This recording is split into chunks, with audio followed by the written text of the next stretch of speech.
2023년 가을, 서울 노원구의 한 경로당 앞 벤치. 낙엽이 바람에 흩날리는 오후.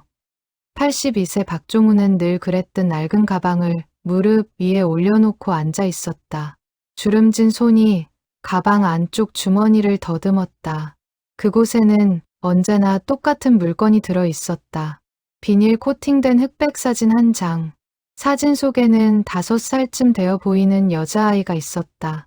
누더기처럼 해진 옷을 입고 그래도 환하게 웃고 있는 아이.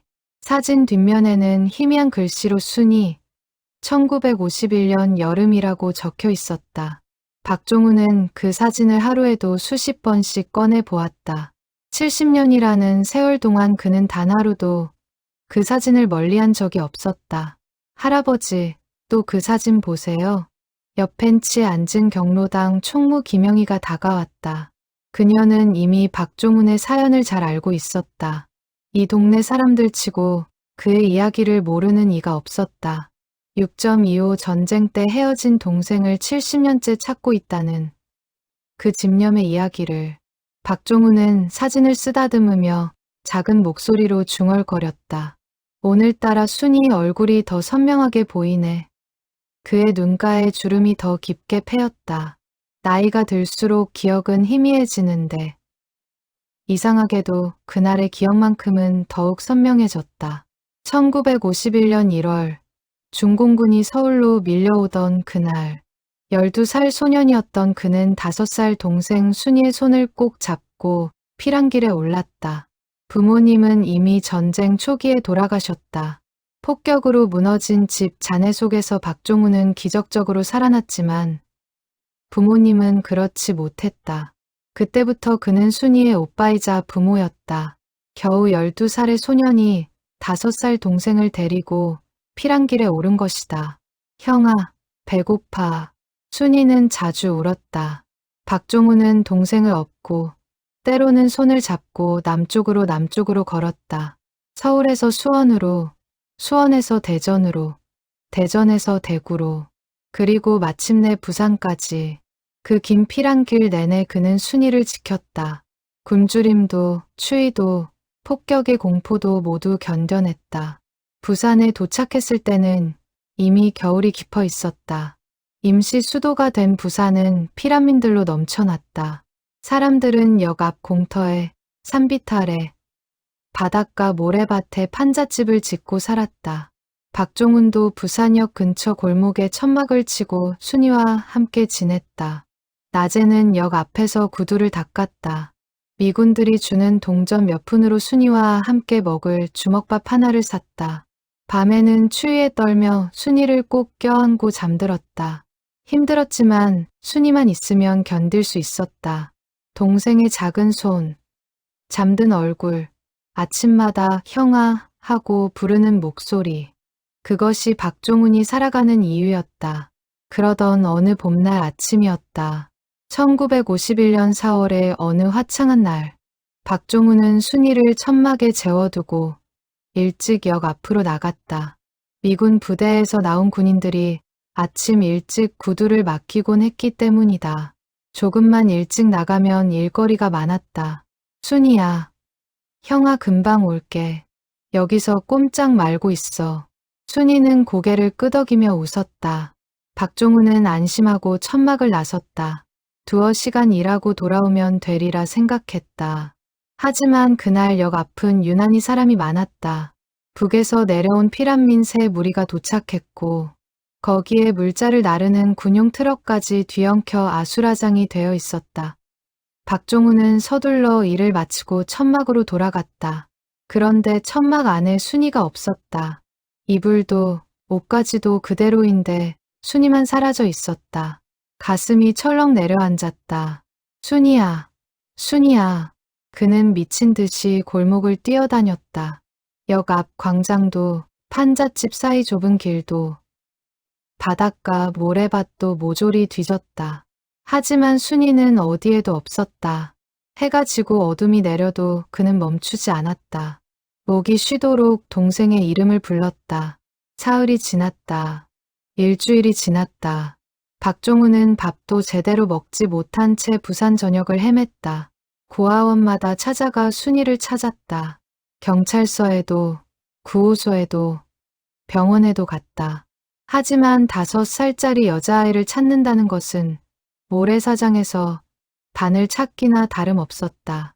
전쟁통에 헤어진 아이들이 얼마나 많았던가. 1달이 지나고 2달이 지났다. 박종훈은 절망했지만 포기할 수 없었다. 그는 천막으로 돌아가 순이의 옷가지를 꺼냈다. 그리고 근처 사진관에 가서 간청했다. 제발 이 옷 입은 아이 사진이라도 찍어주십시오. 동생을 찾아야 합니다. 사진관 주인은 고개를 저었다. 하지만 박종훈의 간절함에 마음이 움직였는지 결국 한 장의 사진을 찍어주었다. 순이가 입던 옷을 걸쳐 입고 찍은 사진. 그것이 박종훈이 가진 순이의 유일한 기록이 되었다. 세월이 흘렀다. 전쟁이 끝나고 휴전이 되었다. 사람들은 각자의 삶으로 돌아갔다. 박종훈도 서울로 올라와 막노동을 하며 살았다. 결혼도 하고 아이도 낳았다. 하지만 그는 단 하루도 순이를 잊은 적이 없었다. 여보, 이제 그만 잊으시오. 70년이 지났잖소. 아내는 종종 그렇게 말했다. 자식들도 아버지, 이제 그만 놓아드리세요 라고 했다. 하지만 박종훈은 고개를 저었다. 어떻게 잊을 수 있단 말인가. 자신의 손을 놓친 바로 그 순간 순이의 작은 손이 허공을 더듬던 그 모습을 어찌 잊을 수 있단 말인가. 이제 박종훈은 80을 넘긴 노인이 되었다. 아내도 먼저 세상을 떠났다. 자식들은 각자의 삶을 살고 있었다. 그는 혼자 작은 원룸에서 살며 매일 경로당에 나와 그 사진을 들여다보았다. 할아버지, 혹시 DNA 검사 같은 건 안 해보셨어요? 김영희가 조심스럽게 물었다. 박종훈은 씁쓸하게 웃었다. 해봤지. 전국 고아원 출신들 모아서 하는 검사에도 참여했어. 이산가족 찾기 방송에도 여러 번 나갔고. 근데 매번 허탕이었어. 그의 목소리에는 체념이 배어 있었다. 하지만 동시에 포기하지 않는 무언가도 느껴졌다. 그래도 오늘도 이렇게 사진을 보는 이유가 뭐예요? 글쎄, 혹시 모르잖아. 내일이라도 순이가 나타날지. 박종훈은 사진을 가방에 조심스럽게 넣었다. 저녁 해가 경로당 창문으로 비스듬히 들어왔다. 그 빛 속에서 그의 뒷모습은 더없이 작고 외로워 보였다. 박종훈의 작은 원룸 벽면에는 지도 한 장이 붙어 있었다. 대한민국 전도. 그 위에는 빨간 펜으로 표시된 수십 개의 점들이 찍혀 있었다. 그가 지난 70년간 방문했던 고아원, 양로원, 복지시설들의 위치였다. 서울부터 부산까지, 제주도부터 강원도까지. 그가 가보지 않은 곳이 거의 없었다. 책상 위에는 두툼한 파일 몇 개가 쌓여 있었다. DNA 검사 결과, 이산가족 찾기 신청서, 고아원 방문 기록, 제보 내용 정리. 각각의 파일마다 수백 장의 서류가 꽂혀 있었다. 박종훈의 70년은 바로 이 파일들 속에 고스란히 담겨 있었다. 1960년대, 전쟁의 상처가 채 아물지 않았던 시절, 박종훈은 낮에는 건설 현장에서 일하고 밤에는 부산의 고아원들을 찾아다녔다. 순이가 누군가에게 구조되어 고아원에 있을지도 모른다는 희망 때문이었다. 혹시 1951년쯤 5살 된 여자아이가 들어온 기록이 있습니까? 그는 고아원마다 같은 질문을 했다. 하지만 대부분의 대답은 비슷했다. 그때 들어온 아이들이 한둘이 아니에요. 기록도 제대로 남아있지 않고 실망의 연속이었다. 하지만 박종훈은 포기하지 않았다. 부산의 고아원을 다 돌고 나서는 서울로, 대구로, 광주로 발길을 옮겼다. 주말마다, 휴일마다 그는 전국을 떠돌았다. 1970년대에는 KBS에서 이산가족을 찾습니다. 프로그램이 시작되었다. 박종훈은 그 프로그램에 3번이나 출연했다. 카메라 앞에 서서 떨리는 목소리로 순이의 이름을 불렀다. 순이야, 나 오빠야. 혹시 이 방송을 보고 있다면 연락해줘. 형아가 여기 있어. 방송이 나간 뒤 전화가 몇 통 왔다. 가슴이 뛰었다. 하지만 만나보면 모두 다른 사람이었다. 나이가 비슷하고 이름이 비슷한 여성들이었지만 그들은 순이가 아니었다. 순이에게만 있던 왼쪽 귓불에 작은 점이 없었고 순이의 목소리도 아니었다. 죄송합니다. 제가 착각했나 봅니다. 박종훈은 번번이 고개를 숙이고 돌아섰다. 희망과 실망을 수십 번 반복했다. 그럴 때마다 아내는 걱정스러운 눈빛으로 그를 바라보았다. 여보, 당신 건강이 먼저예요. 이제 그만. 미안하오. 하지만 난 멈출 수가 없소. 박종훈은 밤마다 그 사진을 꺼내보며 눈물을 흘렸다. 왜 그날 순이를 천막에 혼자 두고 갔을까? 왜 조금만 더 빨리 돌아오지 못했을까? 그 자책은 70년이 지나도 사라지지 않았다. 1980년대에 들어서며 DNA 검사 기술이 발전했다. 박종훈은 즉시 자신의 DNA를 등록했다. 전국의 고아원 출신 여성들 중 나이가 비슷한 이들과의 대조 검사도 여러 번 받았다. 하지만 결과는 늘 같았다. 일치하지 않음.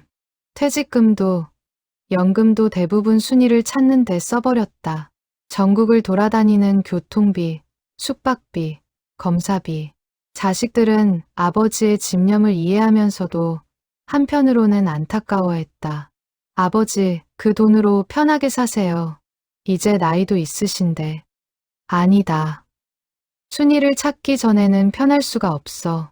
2000년대에는 인터넷이 발달하며 새로운 가능성이 열렸다. 박종훈은 컴퓨터를 배워 이상가족 찾기 사이트에 글을 올렸다.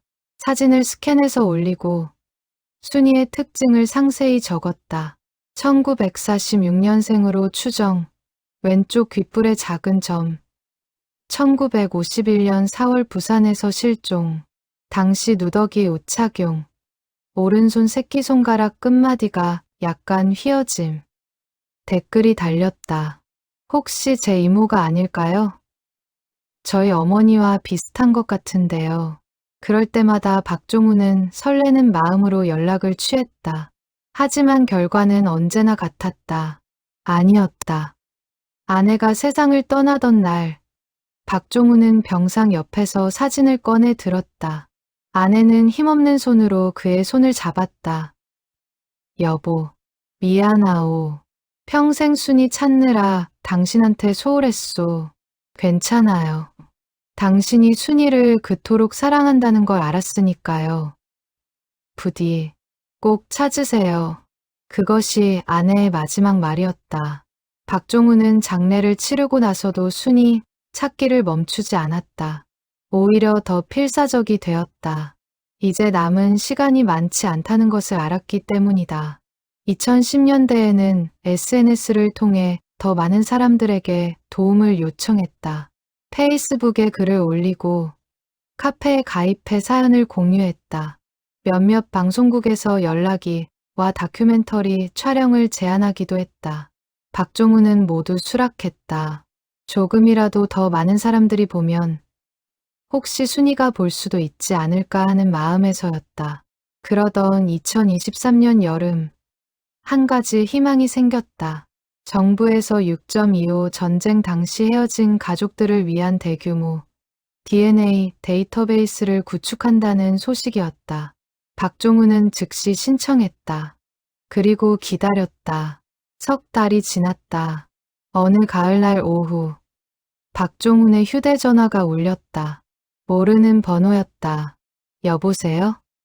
박종훈 씨 맞으십니까? 저는 경기도 안양시 소재 푸른하늘 요양원 사회복지사 정미선입니다. 네, 맞습니다만 혹시 박순이라는 분을 찾고 계십니까? 박종훈의 심장이 멎는 것 같았다. 70년 동안 수없이 들었던 질문. 하지만 이번에는 왠지 느낌이 달랐다. 네, 제 동생입니다. 저희 요양원에 계신 할머니 한 분이 과거 이야기를 하시는데 박종훈 씨께서 찾으시는 분과 정황이 일치하는 부분이 많습니다. 전화기를 쥔 박종훈의 손이 심하게 떨렸다. 70년을 기다린 이 순간이 정말 온 것일까? 지금 당장 가겠습니다. 주소 좀 알려주십시오. 박종훈은 전화를 끊자마자 외투를 집어들었다. 가방에서 사진을 꺼내 다시 한번 들여다보았다. 사진 속 5살 순이가 여전히 웃고 있었다. 순이야, 형아가 간다. 이번에는 정말 너일까? 그는 서둘러 집을 나섰다. 가슴이 터질 듯 뛰었다. 82세 노인의 가슴이 마치 12살 소년처럼 두근거렸다. 지하철을 타고 버스를 갈아타며 안양으로 향했다. 그 긴 시간 동안 그는 한시도 가만히 앉아 있을 수 없었다. 만약 정말 순이라면 뭐라고 말해야 할까? 미안하다고 해야 할까? 보고 싶었다고 해야 할까? 머릿속으로 수천 번 리허설을 했지만 정작 무슨 말을 해야 할지 알 수 없었다. 70년을 기다렸지만 정작 이 순간을 준비하지는 못했던 것이다. 요양원 앞에 도착했을 때는 이미 해가 기울고 있었다. 박종훈은 깊게 숨을 들이쉬었다. 떨리는 다리로 요양원 문을 밀고 들어갔다. 박종훈 씨 맞으시죠? 기다리고 있었습니다. 사회복지사 정미선이 그를 맞았다. 그녀의 표정은 조심스러웠다. 할머니는 어디 계십니까? 2층 203호실입니다. 하지만 말씀드릴 게 있습니다. 정미선은 박종훈을 상담실로 안내했다. 그녀는 조심스럽게 입을 열었다. 할머니께서 중증 치매를 앓고 계십니다. 그 한마디에 박종훈의 가슴이 철렁 내려앉았다. 상담실의 형광등 불빛이 차갑게 느껴졌다. 박종훈은 의자에 앉아 사회복지사 정미선의 말을 들었지만 귀에 제대로 들어오지 않았다. 중증 치매라는 단어만이 머릿속을 맴돌았다. 할머니 성함은 김순자입니다. 5년 전에 이곳에 입소하셨어요. 정미선은 파일을 펼쳐 보이며 설명을 이어갔다. 신원 확인이 제대로 되지 않은 상태로 발견되셨습니다. 서울역 근처에서 배회하시다가 경찰에 보호되셨고 연고자를 찾지 못해 이곳으로 오셨죠. 처음에는 기억이 조금 남아 계셨는데 점점 악화되셨어요. 박종훈은 떨리는 손으로 물컵을 들었다. 물을 한 모금 마셨지만 목이 타들어가는 것 같았다. 그럼 본인이 누군지도 모른다는 말씀이십니까? 네. 현재 상태로는 자신의 이름도 나이도 정확히 기억하지 못하십니다. 다만 정미선은 잠시 말을 멈췄다가 조심스럽게 이어갔다. 가끔 맑은 순간이 있으세요. 그때 과거 이야기를 조금씩 하시는데 그 내용이 박종훈 씨께서 찾으시는 분과 정황이 비슷합니다. 어떤 이야기를 하셨습니까? 6.25 전쟁 때 오빠와 헤어졌다고 하셨어요. 부산역 근처였다고. 오빠가 구두 닦으러 갔는데 돌아오지 않았다고. 박종훈의 눈에서 눈물이 흘러내렸다. 그것은 바로 자신의 기억과 정확히 일치하는 내용이었다. 하지만 동시에 가슴이 찢어지는 것 같았다. 순이는 자신이 오빠를 잃어버렸다고 기억하고 있었던 것이다. 더 말씀해 주시겠습니까? 왼쪽 귓불에 점이 있으세요. 그리고 오른손 새끼손가락 끝마디가 조금 휘어져 있습니다. 박종훈은 벌떡 일어났다. 그것은 틀림없는 증거였다. 순이의 특징 그대로였다. 지금 당장 만나 뵙고 싶습니다. 알겠습니다. 하지만 한 가지 부탁이 있어요. 정미선은 진지한 표정으로 박종훈을 바라보았다. 할머니께서 박종훈 씨를 알아보지 못하실 수도 있습니다. 아니, 아마 그러실 가능성이 큽니다. 그래도 괜찮으시겠습니까? 박종훈은 고개를 끄덕였다. 70년을 기다렸는데 조금 더 기다리는 것쯤이야. 설령 순이가 자신을 알아보지 못한다 해도 살아있다는 것만으로도 감사했다. 2층으로 올라가는 계단을 오르는 박종훈의 발걸음은 무거웠다. 설렘과 두려움이 뒤섞여 있었다. 복도를 지나 203호실 앞에 섰다. 문패에는 김순자라는 이름이 적혀 있었다. 정미선이 노크를 하고 문을 열었다. 할머니, 손님 오셨어요. 방 안은 햇살이 따스하게 들어오는 아늑한 공간이었다.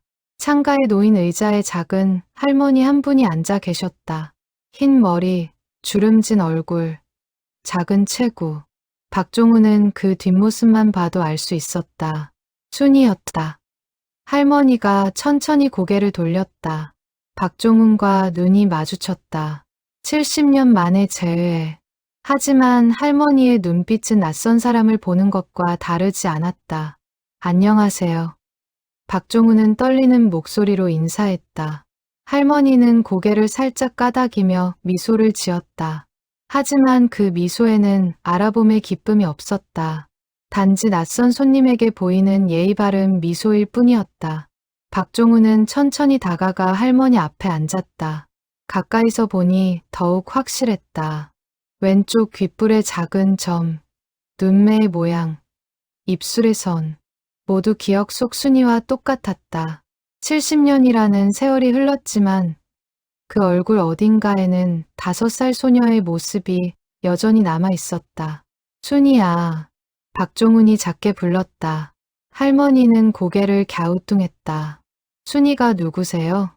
가슴이 무너져 내렸다. 자신의 이름조차 기억하지 못하는 것이었다. 박종훈은 가방에서 사진을 꺼냈다. 70년 동안 간직해온 그 사진을. 이 사진 좀 보세요. 혹시 기억나시는 게 있으신가요? 할머니는 사진을 받아들었다. 한참을 들여다보았다. 박종훈은 숨을 죽이고 기다렸다. 혹시라도 기억이 되살아나지 않을까 하는 간절함으로. 예쁜 아이네요. 누구예요? 할머니는 사진을 돌려주며 웃었다. 자신의 어린 시절 모습을 보면서도 전혀 알아보지 못하는 것이었다. 박종훈은 사진을 받아들고 눈물을 흘렸다. 할머니, 혹시 오빠가 있으셨나요? 어렸을 때 오빠와 함께 지냈던 기억은요? 정미선이 옆에서 조심스럽게 물었다. 할머니는 잠시 생각하는 듯했다. 그리고 갑자기 눈빛이 흐려졌다. 오빠가 어디 갔지? 구두 닦으러 간다고 했는데. 박종훈은 할머니의 손을 잡았다. 그 작은 손. 70년 전 피랑길에서 꼭 잡았던 바로 그 손. 이제는 주름지고 거칠어졌지만 여전히 따뜻했다. 할머니, 저예요. 제가 오빠예요. 하지만 할머니는 박종훈의 손을 가만히 빼내며 고개를 저었다. 아니에요. 우리 오빠는 어린애예요. 12살이에요. 순이의 기억 속에서 오빠는 여전히 12살 소년이었다.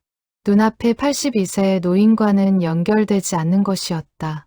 박종훈은 말문이 막혔다. 할머니, 오빠도 나이를 먹었어요. 이제 할아버지가 됐어요. 아니에요.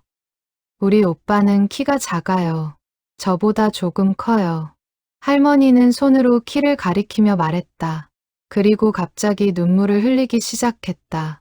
오빠가 안 와요. 나 여기 있는데 왜 안 와요? 박종훈은 할머니를 안아주고 싶었다. 70년 동안 기다렸다고, 단 한 번도 잊은 적 없다고 말해주고 싶었다. 하지만 할머니의 기억 속에는 그 세월이 존재하지 않았다. 여전히 1951년 그 봄날에 멈춰 있었다. 괜찮아요, 할머니. 오빠가 곧 올 거예요. 정미선이 할머니를 다독였다. 할머니는 고개를 끄덕이며 눈물을 닦았다. 그리고 다시 창밖을 바라보았다. 마치 오빠가 저 멀리서 오고 있을 거라 믿는 듯한 눈빛이었다. 박종훈은 자리에서 일어났다. 더 이상 할머니를 괴롭히고 싶지 않았다. 복도로 나와 벽에 기댄 채 한참을 울었다. 70년을 기다렸는데, 만났는데 순이는 자신을 알아보지 못했다. 박종훈 씨, 괜찮으세요? 정미선이 등을 토닥여 주었다. 박종훈은 고개를 끄덕였다. 괜찮습니다. 살아계신 것만으로도 감사합니다. 자주 오세요. 가끔 할머니께서 맑은 순간이 있으시거든요. 그때 혹시 알아보실지도 몰라요. 박종훈은 고개를 끄덕였다. 그리고 다시 한번 203호실 문을 바라보았다. 저 문 너머에 순이가 있었다. 70년을 찾아 헤맨 동생이 바로 저기 있었다. 하지만 동시에 너무나 멀리 있었다. 치매라는 깊은 강 너머에 요양원을 나서는 박종훈의 발걸음은 천근만근 무거웠다. 하지만 동시에 어떤 결심도 서 있었다. 순이가 자신을 알아보지 못해도 괜찮다. 이제부터라도 곁에 있어주면 되는 것이다. 70년 동안 지키지 못한 약속을 이제라도 지킬 것이다. 그날 밤 박종훈은 원룸에 돌아와 사진을 꺼내 보았다. 사진 속 5살 순이가 여전히 웃고 있었다. 그는 사진 뒷면에 펜을 들었다. 그리고 한 줄을 더 적었다. 2023년 10월 15일 70년 만에 다시 만났다. 순이는 나를 기억하지 못하지만 나는 영원히 기억할 것이다. 그날 이후 박종훈의 일상이 바뀌었다. 매일 아침 일찍 일어나 씻고 간단히 식사를 마친 뒤 지하철을 타고 안양으로 향했다. 푸른 하늘 요양원까지 가는데 2시간이 걸렸지만 그는 단 하루도 거르지 않았다. 요양원 직원들은 처음에는 놀라워했다. 82세의 노인이 매일 왕복 4시간을 오가며 치매 환자를 찾아온다는 것이 믿기지 않았다. 하지만 박종훈의 꾸준함을 보며 점차 감동했다. 박 선생님, 오늘도 오셨네요. 간호사들이 반갑게 인사했다. 박종훈은 고개를 숙여 답례하고 2층으로 올라갔다. 203호실 문을 노크하고 들어가면 순이는 늘 같은 자리에 앉아 있었다. 창가 의자에서 햇살을 받으며 안녕하세요, 할머니. 박종훈은 매번 같은 인사를 했다. 순이는 매번 새로운 사람을 보듯 그를 바라보았다. 어제 왔던 사람, 그제 왔던 사람이라는 기억이 없었다. 매일이 첫 만남이었다. 누구세요? 그냥 할머니 보러 온 사람이에요. 박종훈은 순이 옆에 앉았다. 그리고 함께 창밖을 바라보았다. 가을 하늘이 높고 맑았다. 나무집들이 바람에 흩날렸다. 날씨가 참 좋네요. 그러게요. 오빠랑 같이 보면 좋을 텐데. 순이는 여전히 오빠를 기다리고 있었다. 박종훈은 가슴이 아팠지만 더 이상 자신이 오빠라고 주장하지 않았다. 그것이 순이를 혼란스럽게 만들 뿐이라는 것을 알았기 때문이다. 오빠가 곧 오실 거예요. 정말요? 언제 와요? 곧이요. 조금만 기다리면 돼요. 박종훈은 순이의 손을 가만히 잡아주었다. 순이는 그 손을 바라보며 미소를 지었다. 따뜻하다고 좋다고 그렇게 말하는 것 같았다. 매일의 방문은 거의 의식처럼 되었다. 박종훈은 오전 10시쯤 도착해서 점심시간까지 순이와 함께 시간을 보냈다. 때로는 말없이 앉아있기도 했고 때로는 옛날 이야기를 들려주기도 했다. 할머니, 옛날에 부산에서 살았다고 하셨죠? 부산, 거기가 어디예요? 어떤 날은 기억이 완전히 사라져 있었다. 부산도 오빠도 전쟁도 모두 잊어버린 채였다. 하지만 박종훈은 실망하지 않았다. 그저 순이 곁에 있다는 것만으로도 충분했다. 바다가 있는 곳이에요. 파도 소리가 들리고 갈매기가 날아다니는 곳. 아, 바다. 좋겠다. 순이는 창밖을 바라보며 상상하는 듯했다. 박종훈은 그런 순이를 바라보며 미소 지었다. 비록 기억은 없어도 순이는 여전히 순이었다. 그 순수한 눈빛, 작은 미소, 따뜻한 손, 모두 70년 전 그대로였다. 어느 날은 요양원에서 작은 행사가 있었다. 입소자들을 위한 노래 교실이었다. 박종훈은 순이를 부축해 1층 강당으로 내려갔다. 할머니, 노래 좋아하세요? 노래요? 잘 모르겠어요. 하지만 강사가 옛날 가요를 틀자 순이의 표정이 달라졌다. 울고 넘는 박달재가 흘러나왔다. 순이는 갑자기 따라 부르기 시작했다. 울고 넘는 박달재가 어디매뇨. 박종훈은 깜짝 놀랐다. 자신의 이름도 기억하지 못하는 순이가 노래 가사는 정확히 기억하고 있었다. 치매의 신비였다. 오래된 기억, 깊이 각인된 기억은 마지막까지 남아있다고 했다. 노래가 끝나자 순이는 눈물을 흘렸다. 왜 우세요? 할머니? 모르겠어요. 그냥 슬퍼요. 박종훈은 순이의 어깨를 안아주었다. 순이는 그의 품에 기대어 한참을 울었다. 무엇이 슬픈지도 모르면서 그저 가슴 깊은 곳에서 올라오는 슬픔을 참을 수 없는 듯 울었다. 괜찮아요. 다 괜찮아요. 박종훈은 순이의 등을 토닥이며 속삭였다. 마치 70년 전 어린 순이를 달래주던 것처럼. 그날 이후로 박종훈은 매일 방문할 때 옛날 노래를 불러주었다. 순이는 그 노래들을 들으며 가끔 따라 불렀다. 기억은 없어도 몸이 기억하는 것 같았다. 섬집 아기 잠을 자는데 파도가 춤을 춘다. 박종훈이 부르면 순이도 따라 불렀다. 엄마가 섬에 가고 없는데 파도가 춤을 춘다. 두 사람의 목소리가 작은 방 안에 울려 퍼졌다. 70년이라는 세월의 간격을 넘어 노래가 두 사람을 이어주고 있었다. 어느 날 오후 박종훈이 평소처럼 방문했을 때 순이의 상태가 조금 달랐다. 눈빛이 평소보다 또렷했다. 정미선이 귀띔해 주었다. 오늘 할머니 컨디션이 좋으세요. 아침에 식사도 혼자 하시고 말씀도 또박또박 하셨어요. 박종훈은 가슴이 두근거렸다. 혹시 오늘은 자신을 알아봐 주지 않을까? 할머니, 오늘 기분이 좋아 보이시네요. 그런가요? 오늘따라 머리가 맑은 것 같아요. 순이는 평소와 다르게 박종훈을 똑바로 바라보았다. 그 눈빛에 뭔가 다른 것이 있었다. 알아봄의 빛이랄까. 혹시 저를 아시겠어요? 박종훈이 조심스럽게 물었다. 순이는 한참 그를 바라보았다. 그리고 천천히 고개를 저었다. 잘 모르겠어요. 근데 왠지 낯이 익어요. 그것만으로도 충분했다. 박종훈은 눈물을 흘렸다. 낯이 익다는 것, 그것은 어딘가 깊은 곳에서 자신을 기억하고 있다는 뜻이었다. 할머니, 제가 매일 찾아뵙는 사람이에요. 그래요? 고마워요.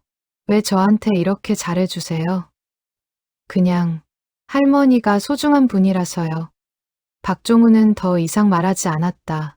오빠라고 말하면 순이가 혼란스러워할 것 같았다. 그저 곁에 있어주는 것, 그것으로 충분했다. 그날 오후 두 사람은 함께 요양원 정원을 산책했다. 박종훈이 순이의 팔을 부축하며 천천히 걸었다. 가을 햇살이 따사로웠다. 코스모스가 바람에 흔들렸다. 예쁘네요. 순이가 꽃을 가리키며 말했다. 박종훈은 코스모스 한 송이를 꺾어 순이에게 건넸다. 할머니께 드릴게요. 고마워요. 정말 예뻐요. 순이는 꽃을 들고 한참을 바라보았다. 그리고 문득 박종훈에게 물었다. 혹시 오빠가 어디 있는지 아세요? 박종훈의 가슴이 철렁했다. 하지만 그는 차분하게 대답했다. 네, 알아요. 아주 가까운 곳에 있어요. 정말요? 어디요? 바로 여기요. 박종훈은 자신의 가슴을 가리켰다. 순이는 고개를 갸우뚱했다. 이해하지 못하는 표정이었다. 무슨 말씀이세요? 오빠가 할머니를 항상 지켜보고 있다는 뜻이에요. 보이지 않아도, 느껴지지 않아도 늘 곁에 있어요. 순이는 고개를 끄덕였다. 완전히 이해하지는 못했겠지만 왠지 마음이 편안해지는 말이었다. 그럼 나도 외롭지 않겠네요. 네, 외롭지 않으세요. 절대로. 두 사람은 벤치에 앉아 한참을 말없이 있었다. 코스모스 향기가 바람에 실려왔다. 그 순간만큼은 70년의 세월도, 치매도, 모든 아픔도 잊혀지는 것 같았다. 그저 오빠와 동생이 나란히 앉아 가을 오후를 함께하는 평화로운 시간이었다. 11월로 접어들자 날씨가 쌀쌀해졌다. 박종우는 두꺼운 외투를 챙겨 입고 요양원으로 향했다. 순이에게 줄 목도리도 가방에 넣었다. 손수 백화점에 가서 고른 부드러운 캐시미어 목도리였다. 할머니, 이거 드릴게요. 목이 시리면 안 되니까요. 박종우는 순이의 목에 목도리를 둘러주었다. 순이는 목도리를 만지작거리며 미소 지었다. 따뜻하네요. 고마워요. 천만에요. 할머니 건강이 제일 중요하니까요. 그날 박종우는 용기를 내어 오래된 사진을 다시 꺼냈다. 지난번에는 순이가 전혀 알아보지 못했지만 혹시 이번에는 다를지도 모른다는 희망 때문이었다. 할머니, 이 사진 좀 봐주시겠어요? 순이는 사진을 받아들었다. 70년 전 5살 소녀의 모습이 담긴 흑백 사진. 순이는 한참을 들여다보았다. 박종우는 숨을 죽이고 기다렸다. 이 아이, 참 예쁘네요. 누구 같으세요? 글쎄요. 모르겠어요. 근데 왜 이 아이를 보면 가슴이 아프죠? 순이의 눈에 눈물이 맺혔다. 기억은 없지만 감정은 남아있는 것이었다. 박종우는 조심스럽게 물었다. 혹시 이 아이가 할머니일 수도 있어요. 나요? 이렇게 예뻤다고요? 순이는 믿기지 않는다는 표정으로 웃었다. 하지만 동시에 사진을 놓지 못했다. 계속 들여다보며 무언가를 떠올리려는 듯했다. 옷이 왠지 낯이 익어요. 이런 옷을 입었던 것 같기도 하고. 그래요? 더 기억나는 게 있으세요? 추웠어요. 아주 추웠어요. 오빠가 이 옷을 입혀줬어요. 박종훈의 심장이 쿵쿵 뛰었다. 순이가 무언가를 기억해내고 있었다. 오빠가요? 네. 오빠는 자기 옷을 벗어서 나한테 입혀줬어요. 자기는 춥다고 안 했는데 나중에 보니까 떨고 있었어요. 박종훈은 그 장면을 똑똑히 기억하고 있었다. 피랑길에서 순이가 너무 추워하자 자신이 입던 낡은 스웨터를 벗어 순이에게 입혀줬던 날. 그날 밤 자신은 얼어 죽을 뻔했지만 순이는 따뜻하게 잠들 수 있었다. 그 오빠가 어떤 사람이었어요? 착했어요. 나한테 늘 밥을 먼저 주고 자기는 나중에 먹었어요. 나 때문에 학교도 못 갔어요. 순이의 목소리가 떨렸다. 사진을 보며 무언가가 떠오르는 듯했다. 할머니, 그 오빠 이름이 뭐였어요? 이름이. 순이는 애타게 기억하려 했다. 이마에 주름이 깊게 패였다. 하지만 결국 고개를 저었다. 모르겠어요. 생각이 안 나요. 아는 것 같은데 까먹었어요. 박종우는 순이의 손을 잡아주었다. 괜찮아요. 천천히 생각하시면 돼요. 하지만 순이는 점점 초조해졌다. 무언가 중요한 것을 잊어버렸다는 느낌에 불안해하는 것이었다. 아니에요. 기억해야 해요. 오빠 이름을 꼭 기억해야 하는데 눈물이 주르륵 흘러내렸다. 박종우는 순이를 껴안았다. 괜찮아요. 할머니. 오빠는 할머니가 기억 못해도 이해할 거예요. 정말요? 네. 오빠는 할머니를 절대 원망하지 않아요. 그냥 할머니가 건강하고 행복하기만 바랄 거예요. 순이는 박종훈의 품에서 한참을 울었다. 무엇이 슬픈지도 정확히 모르면서 그저 가슴속 깊은 곳에 슬픔이 터져나오는 것 같았다. 울음이 잦아들자 순이는 다시 사진을 바라보았다. 이번에는 조금 다른 질문을 했다. 이 사진은 누가 찍었어요? 할머니 오빠가 간직하고 있던 거예요. 70년 동안요. 70년이나요? 왜요? 할머니를 찾기 위해서요. 할머니 오빠는 평생을 할머니를 찾으며 살았어요. 순이는 놀란 듯 눈을 크게 떴다. 찾았어요? 나를? 네, 찾았어요. 어디 있어요? 그 오빠가? 박종훈은 순이의 눈을 똑바로 바라보았다. 그리고 천천히 또박또박 말했다. 바로 여기 할머니 앞에 있어요. 순이는 박종훈을 빤히 바라보았다. 한참 동안 아무 말도 하지 않았다. 박종훈도 말없이 기다렸다. 혹시라도 이 순간만큼은 알아봐 주지 않을까. 당신이 오빠예요? 네. 근데 오빠는 어린애인데 나이를 먹었어요. 할머니처럼요. 순이는 여전히 이해하지 못하는 표정이었다. 하지만 무언가 느끼는 것은 있는 듯했다. 박종훈의 손을 꼭 잡으며 물었다. 정말 날 찾았어요? 70년 동안? 네. 단 하루도 할머니를 잊은 적 없어요. 왜요? 왜 날 찾았어요? 할머니가 내 동생이니까요. 내가 지켜야 할 사람이니까요. 순이의 눈에서 눈물이 주르륵 흘렀다. 완전히 이해하지는 못해도 그 진심만큼은 느껴지는 것 같았다. 고마워요. 오빠. 그 한마디에 박종훈은 70년의 한이 풀리는 것 같았다. 순이가 자신을 오빠라고 불러준 것이다. 비록 30분 후에는 다시 잊어버릴지라도 이 순간만큼은 순이가 기억해준 것이다. 순이야. 네, 오빠. 오빠가 늦었어. 미안해. 괜찮아요.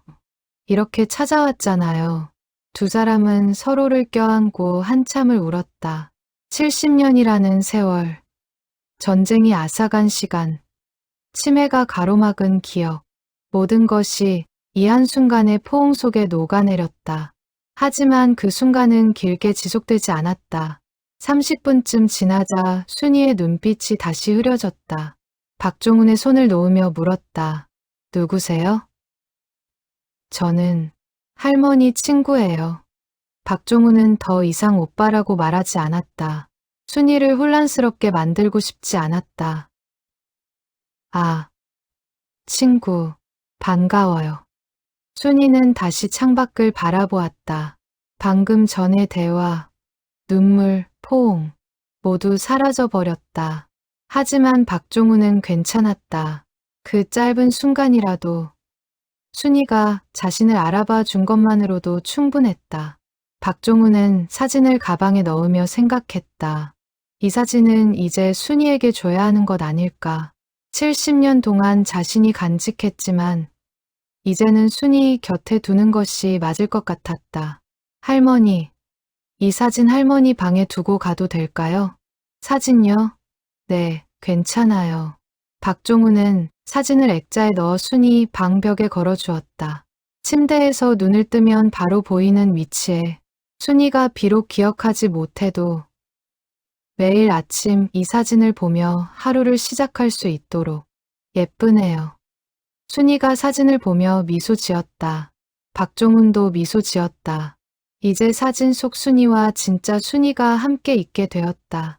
70년의 시간을 넘어 드디어 한자리에 모인 것이다.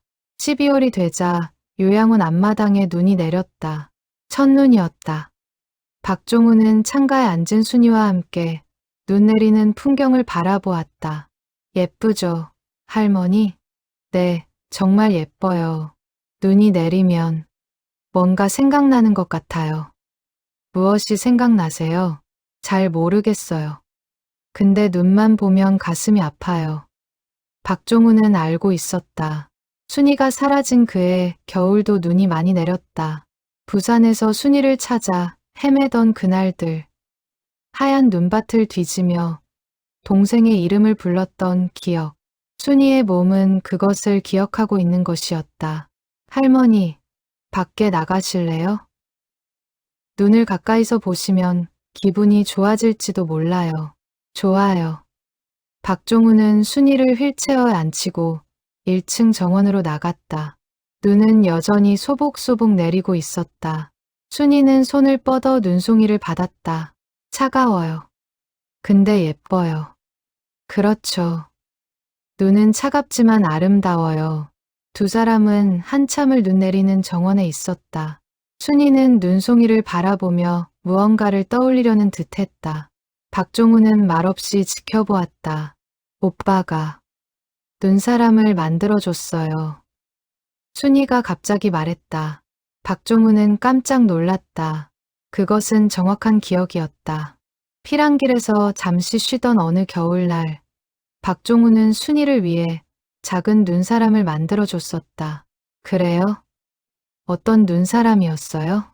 작았어요. 이만큼. 순이는 손으로 크기를 가리켰다. 정확히 그때 만들어줬던 눈사람 크기였다. 오빠가 돌멩이로 눈, 코, 입을 만들어줬어요. 나는 나뭇가지로 팔을 만들었어요. 할머니 기억력이 정말 좋으시네요. 그때가 행복했어요. 춥고 배고팠지만 오빠가 있어서 행복했어요. 순이의 목소리에 그리움이 배어 있었다. 박종훈은 휠체어를 밀어 눈이 쌓인 곳으로 갔다. 할머니, 우리도 눈사람 만들까요? 좋아요. 순이는 아이처럼 기뻐했다. 박종훈은 무릎을 꿇고 눈을 모았다. 손이 시렸지만 개의치 않았다. 작은 눈사람을 만들어 순이에게 보여줬다. 자, 완성. 와, 예뻐요. 순이는 눈사람을 만지며 웃었다. 그 순간 그녀는 5살 소녀로 돌아간 것 같았다. 70년 전 그날처럼 순수하게 웃고 있었다. 이제 할머니가 얼굴을 만들어주세요. 박종훈은 작은 돌멩이와 나뭇가지를 주었다. 순이는 조심스럽게 눈사람의 눈과 코를 붙였다. 손이 떨렸지만 열심히 했다. 다 됐어요. 정말 잘 만드셨어요. 두 사람은 눈사람을 바라보며 한참을 웃었다. 지나가던 간호사들도 그 모습을 보며 미소 지었다. 82세와 77세의 노인이 눈사람을 만들며 즐거워하는 모습이 따뜻했다. 그날 저녁 박종훈이 집으로 돌아가려 할 때 순이가 손을 잡았다. 내일도 와요? 네, 올게요. 약속이에요. 약속이에요.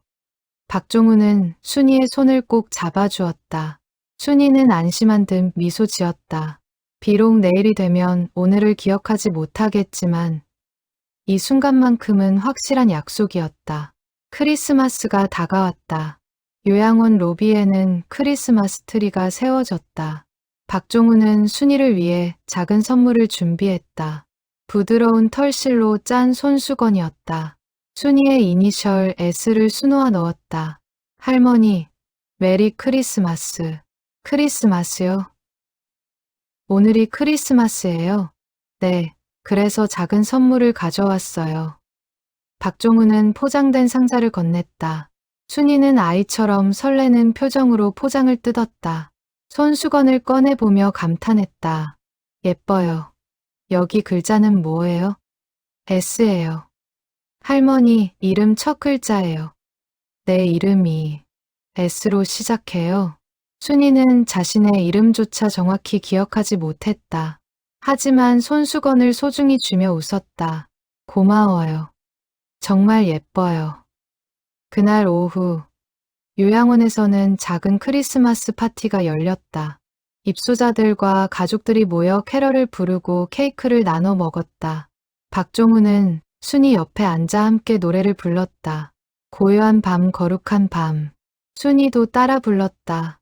목소리는 떨렸지만 음정은 정확했다. 오래된 기억 속의 노래가 입 밖으로 흘러나왔다. 파티가 끝나고 사람들이 하나둘 자리를 뜰 때 순이가 갑자기 박종훈에게 물었다. 당신은 왜 나한테 이렇게 잘해줘요? 그냥 할머니가 소중해서요. 나는 당신을 잘 모르는데. 괜찮아요. 제가 할머니를 알면 되니까요. 순이는 고개를 갸우뚱했다. 이해하지 못하는 표정이었다. 하지만 박종훈의 손을 놓지는 않았다. 고마워요. 당신 같은 사람이 있어서 외롭지 않아요. 저야말로 고맙죠. 할머니가 있어서 살아갈 이유가 생겼어요. 두 사람은 창밖의 크리스마스 조명을 바라보며 오래 앉아 있었다. 밖에서는 눈이 다시 내리기 시작했다. 하얀 눈송이들이 창문을 두드렸다. 연말이 지나고 새해가 밝았다. 2024년 1월 1일, 박종훈은 새해 첫날도 요양원을 찾았다. 순이에게 떡국을 끓여 가져갔다. 할머니, 새해 복 많이 받으세요. 새해요? 벌써 새해예요? 네, 2024년이 됐어요. 그렇군요. 시간이 참 빠르네요. 순이는 떡국을 한 숟가락 떠먹으며 미소 지었다. 맛있어요. 엄마가 끓여주던 떡국 맛 같아요. 박종훈은 가슴이 뜨거워졌다. 순이가 엄마를 기억하다니. 전쟁 때 돌아가신 어머니를, 그것은 아주 오래된 깊은 곳에 묻혀있던 기억이었다. 어머니가 어떤 분이셨어요? 따뜻했어요. 늘 웃으셨어요. 오빠랑 나를 꼭 안아주셨어요. 할머니는 어머니를 닮으셨나 봐요. 할머니도 따뜻하시니까요. 순이는 수줍게 웃었다.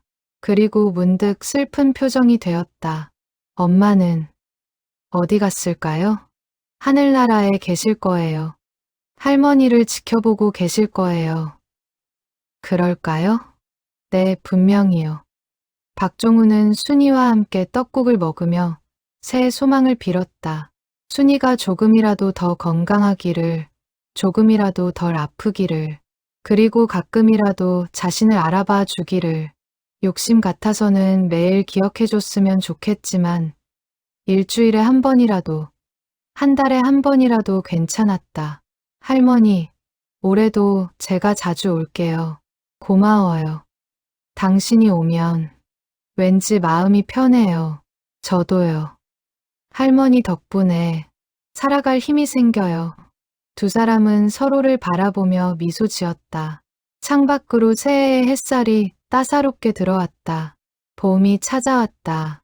요양원 정원에 개나리가 피고 목련이 꽃망울을 터뜨렸다. 박종훈은 휠체어에 앉은 순이를 밀고 정원을 산책했다. 따뜻한 봄바람이 불었다.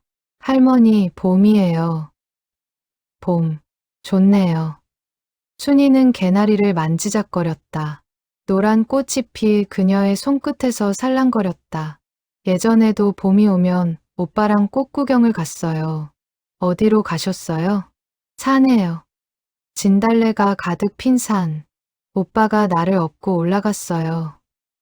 박종훈은 그 기억을 떠올렸다. 전쟁 전, 아직 부모님이 살아계실 때, 봄이면 가족들과 함께 북한산에 올랐었다. 순이는 어려서 걷지 못해 박종훈이 업고 다녔다. 산 위에서 무엇을 했어요? 도시락을 먹었어요. 엄마가 싸준 김밥이랑 계란말이, 아빠는 막걸리를 드셨어요. 오빠랑 나는 진달래꽃을 따서 화관을 만들었어요. 순이의 목소리에 그리움이 묻어났다. 70년 전의 그 봄날이 마치 어제 일처럼 생생했다. 행복하셨겠어요. 네, 정말 행복했어요. 그때는 전쟁이 올 줄 몰랐어요. 순이의 눈에 눈물이 맺혔다. 박종훈은 그녀의 손을 잡아주었다.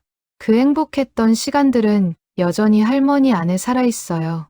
아무도 빼앗을 수 없어요. 정말요? 네, 기억은 흐려질 수 있지만 그때 느꼈던 행복은 영원히 할머니 것이에요. 순이는 고개를 끄덕이며 눈물을 닦았다. 박종훈은 정원의 진달래 한 송이를 꺾어 순이의 귀에 꽂아주었다.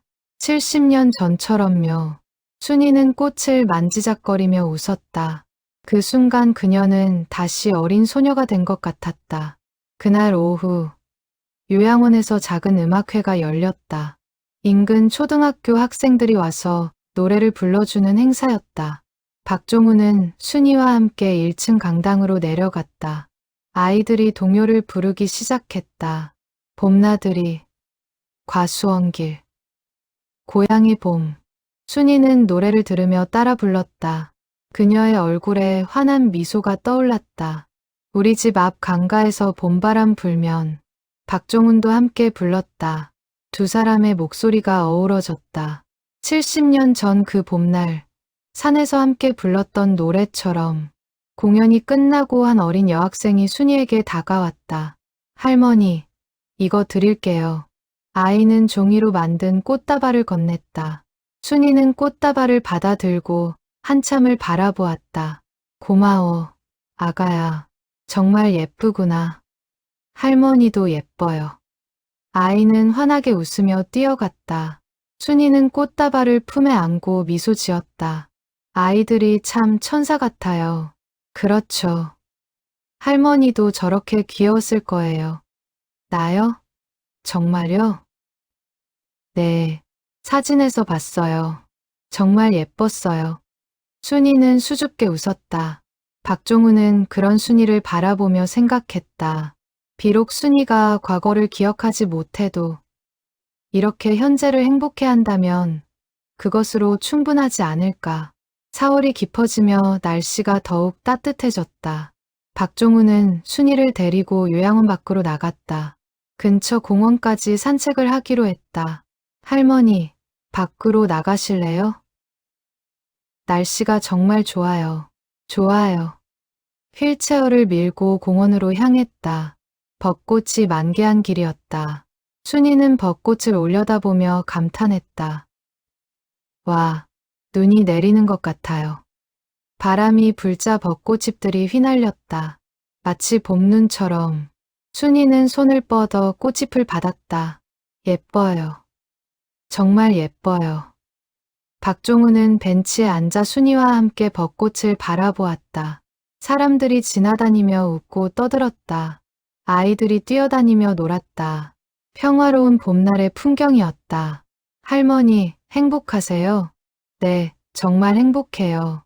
이렇게 예쁜 꽃을 보니까, 그리고 당신이 옆에 있으니까. 박종훈의 가슴이 뜨거워졌다. 순이가 자신 때문에 행복하다고 말해준 것이다. 저도 할머니 덕분에 행복해요. 정말요? 나 같은 사람 때문에? 네, 할머니는 제게 가장 소중한 사람이에요. 순이는 박종훈의 손을 꼭 잡았다. 비록 왜 그가 이렇게 자신에게 잘해주는지 완전히 이해하지는 못해도 그 마음만큼은 느낄 수 있었다. 고마워요. 당신이 없었으면 정말 외로웠을 거예요. 이제 외롭지 않으세요. 제가 늘 곁에 있을게요. 벚꽃잎이 두 사람 위로 흩날렸다. 박종훈은 순이의 머리에 앉은 꽃잎을 조심스럽게 떼어주었다. 순이는 웃으며 그의 어깨에 머리를 기댔다. 좀 쉴게요. 피곤해요. 그러세요. 편히 쉬세요. 순이는 눈을 감았다. 박종훈은 움직이지 않고 가만히 앉아 있었다. 순이의 잔잔한 숨소리가 들렸다. 봄바람이 불고 벚꽃이 지고 시간이 천천히 흘렀다. 1시간쯤 지나 순이가 눈을 떴다. 어머, 제가 잤나 봐요. 편히 주무셨어요? 네, 꿈을 꿨어요. 무슨 꿈이요? 오빠가 나왔어요. 어린 오빠. 나를 업고 산에 올라가는 꿈. 박종훈의 가슴이 뛰었다. 그래요? 좋은 꿈이었네요. 네, 정말 행복한 꿈이었어요. 오빠가 나한테 이렇게 말했어요.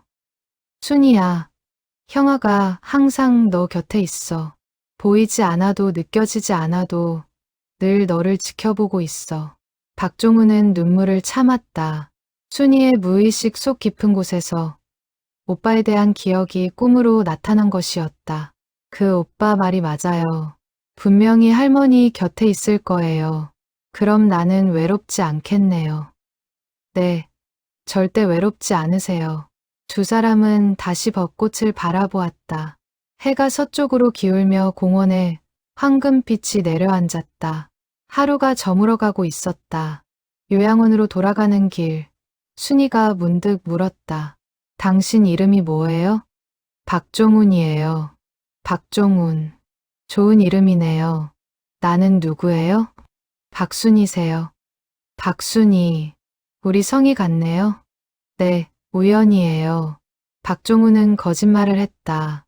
우연이 아니었다. 그들은 남매였다. 하지만 순이에게 그 사실을 말하는 것은 이제 중요하지 않았다. 중요한 것은 함께 있다는 것, 서로를 아낀다는 것이었다. 박종훈 씨, 내일도 와요? 네, 올게요. 약속이에요. 약속이에요. 요양원에 도착해 순이를 방까지 모셔다 주었다. 침대에 눕힌 뒤 이불을 덮어주었다. 편히 주무세요. 할머니, 고마워요. 당신도 조심해서 가요. 박종훈은 순이의 이마에 살짝 키스했다. 순이는 눈을 감으며 미소 지었다. 방을 나서는 박종훈의 발걸음은 가벼웠다. 오늘도 순이와 함께한 하루였다. 그것만으로도 충분히 행복한 하루였다. 여름이 왔다. 무더운 날씨에 박종훈은 순이에게 부채를 사다 주었다. 예쁜 꽃무늬가 그려진 전통 부채였다. 할머니, 더우시면 이거 쓰세요. 예쁘네요. 고마워요. 순이는 부채질을 하며 웃었다. 에어컨이 가동되는 방이었지만 부채질을 하는 순이의 모습이 평화로워 보였다. 옛날에도 이런 부채를 썼어요. 엄마가 부채질을 해주시면서 자장가를 불러주셨어요. 어떤 자장가였어요? 잘 기억은 안 나는데 멜로디는 알 것 같아요. 순이는 흥얼거리기 시작했다. 정확한 가사는 없었지만 리듬과 멜로디가 있었다. 박종훈은 그 노래를 들으며 가슴이 뜨거워졌다. 어머니가 부르던 자장가였다. 전쟁 전 어머니가 순이를 재우며 부르던 바로 그 노래. 할머니, 정말 잘 부르시네요. 그래요?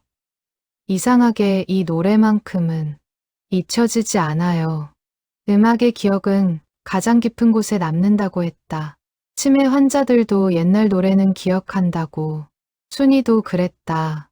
자장가는 그녀의 몸속 깊이 새겨져 있었다. 6월의 어느 날 요양원에서 건강검진이 있었다. 박종훈은 순이와 함께 검진을 받았다. 의사는 순이의 상태를 점검한 뒤 조심스럽게 말했다. 치매가 조금 더 진행된 것 같습니다. 최근 기억은 거의 남지 않고 과거 기억도 점점 흐려지고 있어요. 박종훈은 예상했던 일이었지만 가슴이 무거웠다. 얼마나 더 기억할 수 있을까요?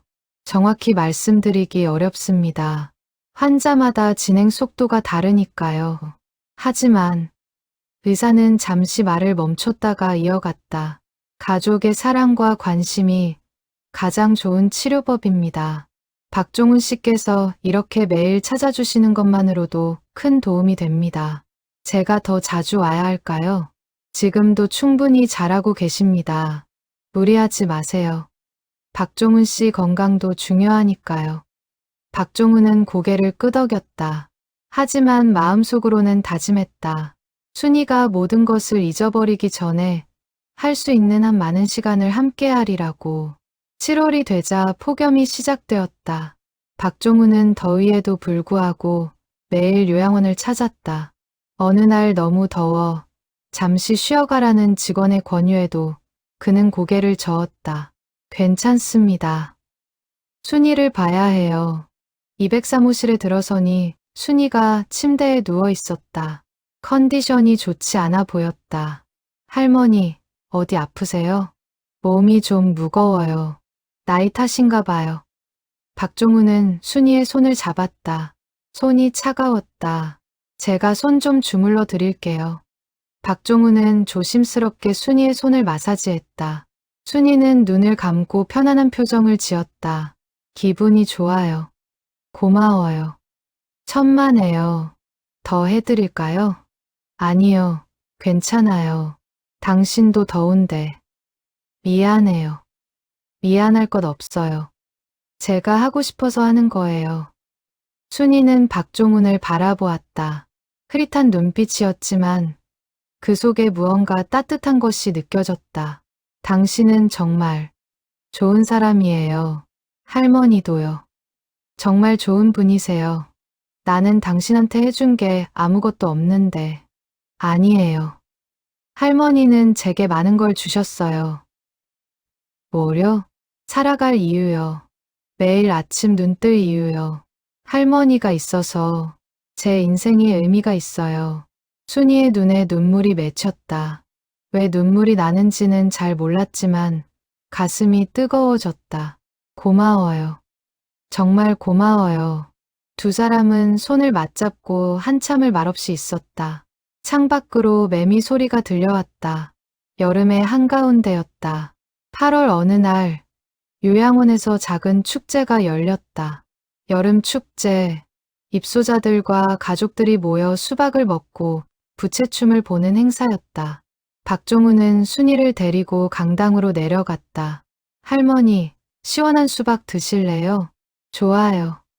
박종우는 수박을 잘라 순이에게 떠먹여줬다.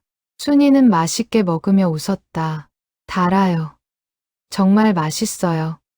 많이 드세요. 무대에서 자원봉사자들이 부채춤을 추기 시작했다. 화려한 부채가 펼쳐지며 아름다운 춤사위가 이어졌다. 순이는 넋을 놓고 바라보았다. 예쁘네요. 나도 저렇게 춰보고 싶어요. 할머니도 춰보시겠어요? 나요? 못 춰요. 괜찮아요. 제가 도와드릴게요. 박종우는 순이를 휠체어에서 일으켜 세웠다. 조심스럽게 그녀의 허리를 잡아주며 함께 몸을 흔들었다. 순이는 처음에는 어색해했지만 점차 리듬을 타기 시작했다. 이렇게 하는 거예요? 네, 잘하세요. 두 사람은 느린 템포로 춤을 췄다. 주변 사람들이 박수를 쳐주었다. 순이는 수줍게 웃으며 계속 몸을 흔들었다. 춤이 끝나고 자리에 앉았을 때 순이가 숨을 헐떡이며 말했다. 재미있었어요. 오랜만에 이렇게 행복했어요. 저도요. 할머니. 박종우는 순이의 이마에 맺힌 땀을 닦아주었다. 순이는 그의 손을 잡으며 웃었다. 당신과 함께 있으면 늘 행복해요. 왜 그런지는 모르겠지만 저도 그래요. 할머니와 함께 있으면 행복해요.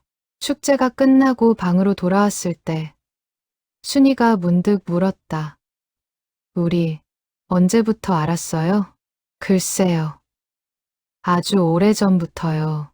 얼마나 오래요? 한 70년쯤요? 순이는 믿기지 않는다는 표정으로 웃었다. 70년이요? 말도 안 돼요.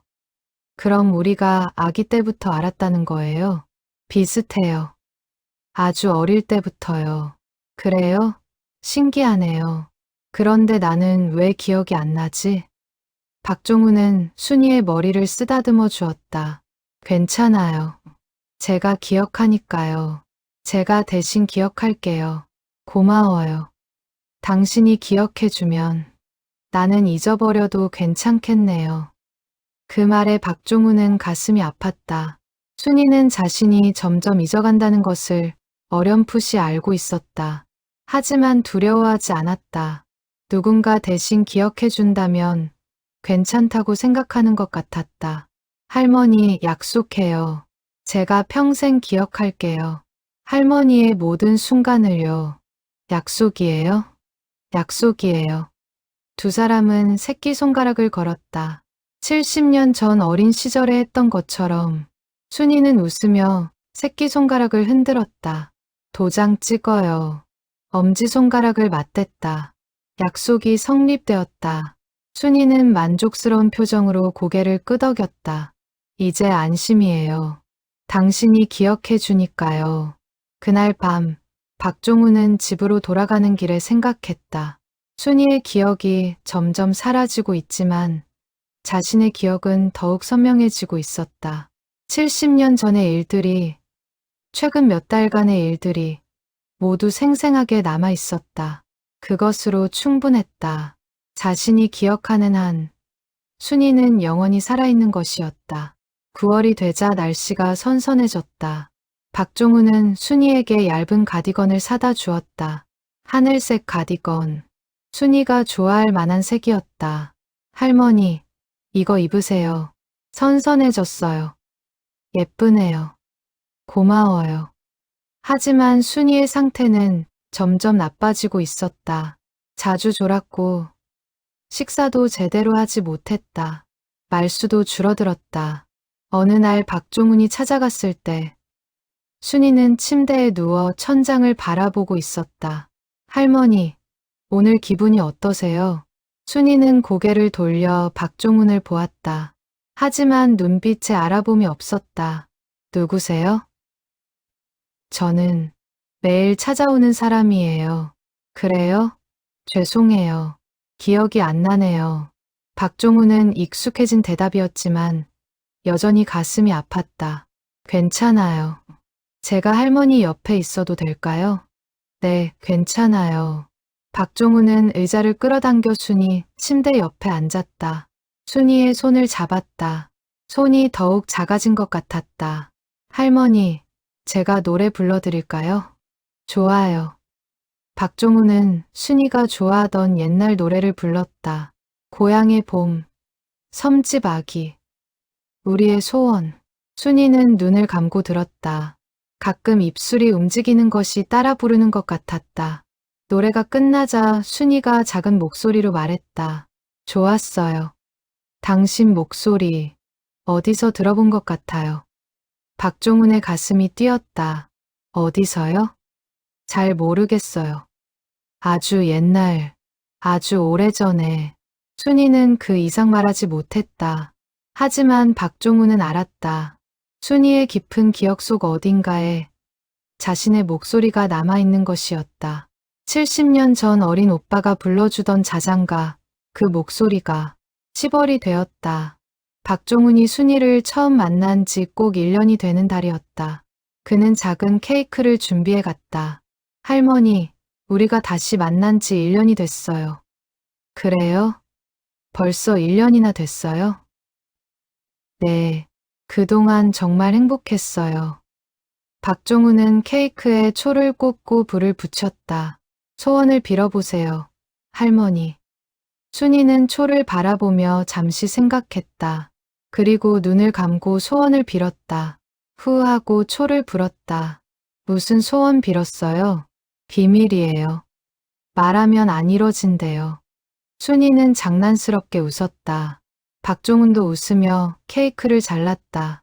할머니 소원이 꼭 이뤄지면 좋겠어요. 당신 소원은 뭐예요? 저요?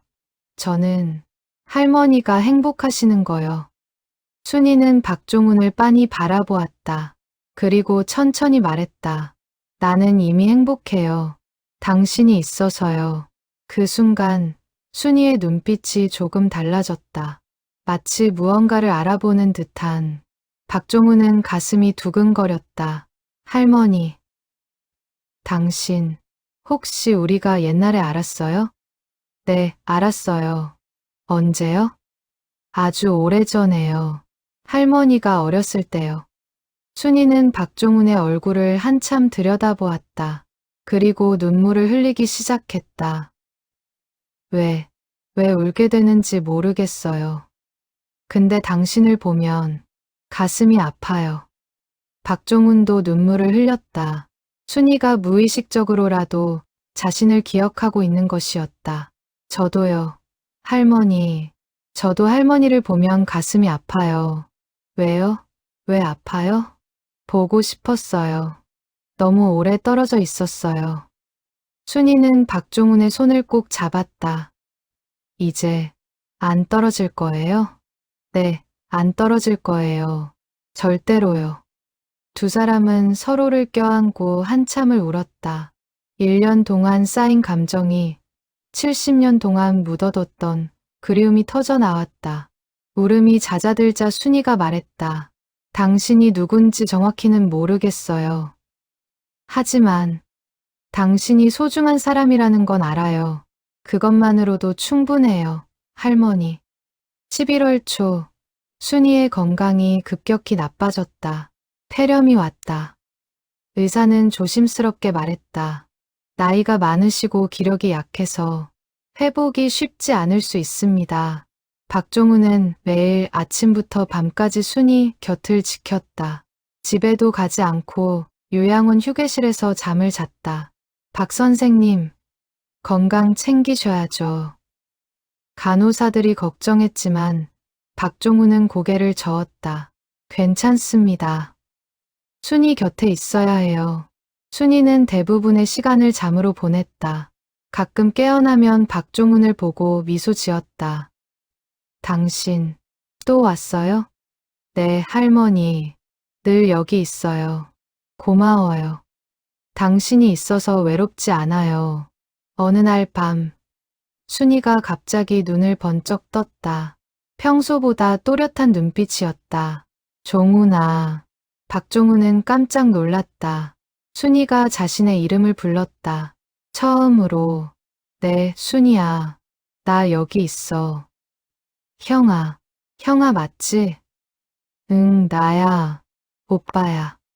순이는 박종훈의 손을 꼭 잡았다. 형아, 미안해. 내가 그때 천막에서 나갔어. 형아 말 안 들었어. 아니야. 형아가 미안해. 순이 손을 놓쳐서 끝까지 지키지 못해서. 형아는 날 지켰어. 항상 지켜줬어. 나 알아. 형아가 평생 날 찾아 헤맸다는 거. 순이의 목소리가 점점 작아졌다. 박종훈은 그녀를 껴안았다. 순이야, 가지 마. 형아 곁에 있어. 형아, 나 피곤해. 좀 쉬고 싶어. 그래, 쉬어. 형아가 옆에서 지켜줄게. 순이는 눈을 감았다. 박종훈은 그녀의 손을 놓지 않았다. 밤새도록 그렇게 앉아 있었다. 새벽이 밝아올 무렵, 순이가 마지막으로 눈을 떴다. 형아, 엄마 보여. 아빠도 보여. 그래? 어디 있어? 저기, 손짓하고 있어. 우리 같이 가자고. 순이야, 형아도 같이 가. 우리 다시 가족이 되자. 응, 나중에 형아도 갈게. 조금만 기다려. 순이는 미소 지었다. 그리고 천천히 눈을 감았다. 마지막 숨을 내쉬었다. 평화로운 얼굴이었다. 박종훈은 순이를 껴안고 한참을 울었다. 70년을 기다렸지만 함께한 시간은 1년밖에 되지 않았다. 하지만 그 1년은 그의 인생에서 가장 소중한 시간이었다. 2024년 11월 15일, 박순이의 장례식이 조촐하게 치러졌다.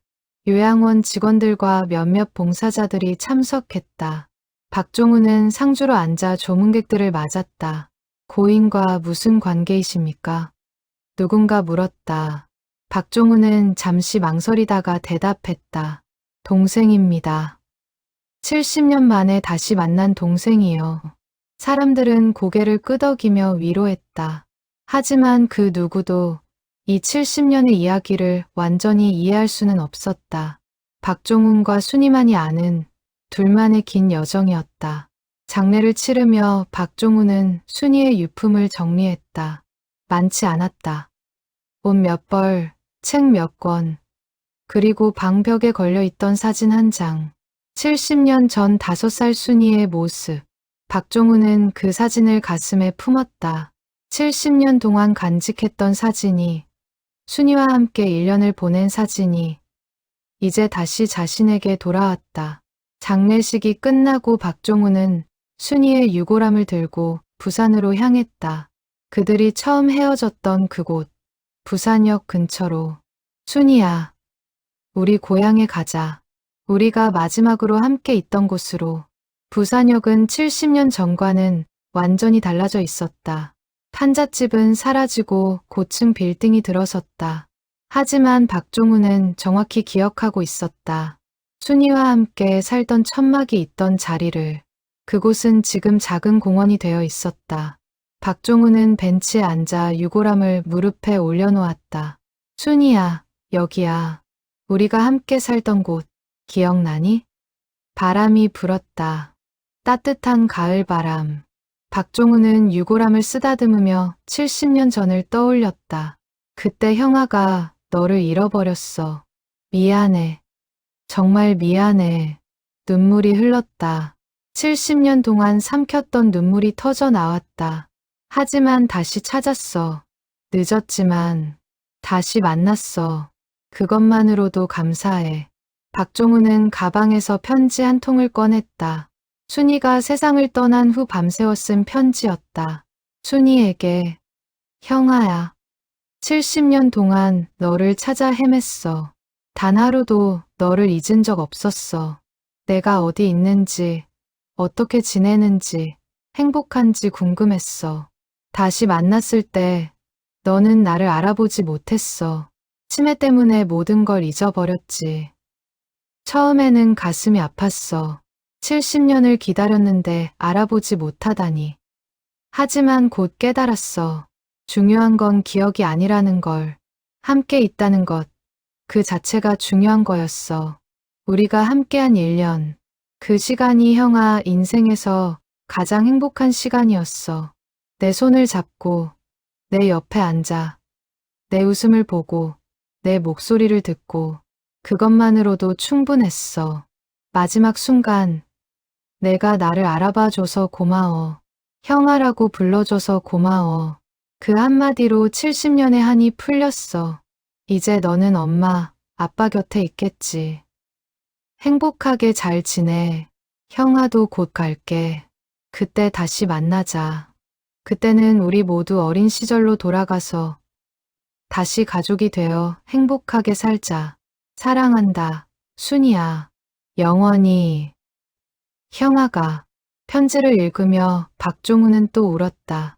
주변 사람들이 이상하게 쳐다봤지만 개의치 않았다. 그는 편지를 접어 유골함 옆에 두었다. 순이야, 이제 편히 쉬어. 형아가 너를 영원히 기억할게. 그날 박종훈은 순이의 유골을 바다에 뿌렸다. 부산 앞바다. 그들이 어린 시절 함께 바라보던 그 바다에 순이야, 자유롭게 날아가. 이제 아프지 마. 유골이 바람에 흩날려 바다로 사라졌다. 박종훈은 그 모습을 지켜보며 작별 인사를 했다. 안녕, 순이야. 다시 만날 때까지. 서울로 돌아온 박종훈은 일상으로 복귀했다. 하지만 이제 요양원에 갈 이유가 없었다. 경로당에 나가 벤치에 앉아 예전처럼 사진을 꺼내 보았다. 할아버지, 요즘 요양원 안 가세요? 김영희가 물었다. 박종훈은 고개를 저었다. 동생이 떠났어요. 어머, 그러셨구나. 많이 슬프시겠어요. 슬프긴 하지만 후회는 없어요. 마지막 1년 함께 할 수 있어서 감사해요. 박종훈은 사진을 쓰다듬으며 미소 지었다. 사진 속 순이가 여전히 환하게 웃고 있었다. 그날 밤, 박종훈은 꿈을 꾸었다. 꿈속에서 그는 다시 12살 소년이었다. 순이는 5살 소녀였다. 두 사람은 손을 잡고 산을 올랐다. 진달래가 만발한 산. 형아, 예쁘다. 그렇지. 순이 좋아? 응. 정말 좋아. 순이는 진달래를 꺾어 형아 머리에 꽂았다. 박종훈도 꽃을 꺾어 순이에게 꽂아줬다. 두 사람은 웃으며 산 정상까지 올라갔다. 정상에는 부모님이 기다리고 있었다. 엄마는 웃으며 팔을 벌렸다. 종훈아, 순이야. 이리 와. 두 남매는 부모님에게 달려갔다. 가족 넷이 꼭 껴안았다. 따뜻했다. 행복했다. 우리 이제 영원히 함께 있을 거야. 아빠가 말했다. 박종훈은 고개를 끄덕였다. 네, 영원히요. 꿈에서 깨어난 박종훈은 편안한 미소를 지었다. 창밖으로 아침 햇살이 들어왔다. 새로운 하루가 시작되었다. 그는 침대에서 일어나 사진을 들었다. 액자에 널어 책상 위에 올려놓았다. 순이의 웃는 얼굴이 방 안을 밝혔다. 순이야. 좋은 아침. 박종훈은 사진에 대고 인사했다. 그리고 하루를 시작했다. 순이는 떠났지만 그녀는 여전히 박종훈의 삶 속에 살아있었다. 매일 아침 인사하고 매일 밤 잘 자라고 말하는 존재로. 박종훈은 이제 알았다. 사랑하는 사람은 절대 떠나지 않는다는 것을. 기억 속에, 마음 속에 영원히 함께한다는 것을. 경로당에 나간 박종훈은 평소처럼 벤치에 앉았다. 낙엽이 바람에 날렸다. 겨울이 다가오고 있었다. 할아버지, 추워지는데 감기 조심하세요. 고마워요. 박종훈은 주머니에서 사진을 꺼냈다. 이제는 매일 가지고 다니지 않았다. 하지만 가끔 보고 싶을 때 꺼내봤다. 순이야, 너 잘 지내지?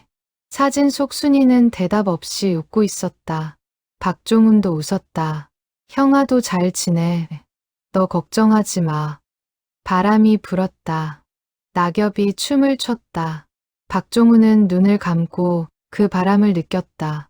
마치 순이가 보내는 인사 같았다. 나도 보고 싶어. 순이야, 조금만 기다려. 곧 갈게. 하지만 아직은 아니었다. 박종훈에게는 아직 할 일이 남아 있었다. 순이의 이야기를 기억하는 것, 그들의 사랑을 증명하는 것, 70년의 여정을 세상에 전하는 것. 박종훈은 일기를 쓰기 시작했다. 매일 밤 순이와의 기억을 적었다. 70년 전의 일도 최근 1년의 일도 모두 잊히지 않도록 영원히 남도록. 순이야, 형아가 우리 이야기를 쓰고 있어. 사람들이 알았으면 좋겠어. 전쟁이 얼마나 많은 것을 앗아갔는지. 그래도 사랑은 이길 수 있다는 것을. 겨울이 깊어졌다. 눈이 내렸다. 박종훈은 창밖에 눈을 바라보며 생각했다. 순이가 좋아하던 눈. 이제 순이는 없지만 눈은 여전히 내리고 있었다. 순이야, 눈 온다. 예쁘지? 대답은 없었다. 하지만 박종훈은 순이의 대답을 알고 있었다. 응, 형아. 정말 예뻐. 박종훈은 미소 지으며 눈을 바라보았다. 순이가 곁에 없어도 괜찮았다. 그녀는 눈 속에, 바람 속에, 햇살 속에 있었다. 그리고 무엇보다 박종훈의 마음 속에 영원히 살아있었다. 사랑한다, 순이야. 영원히. 눈은 계속 내렸다. 세상을 하얗게 덮으며 마치 모든 상처를 덮어주듯, 모든 슬픔을 감싸주듯.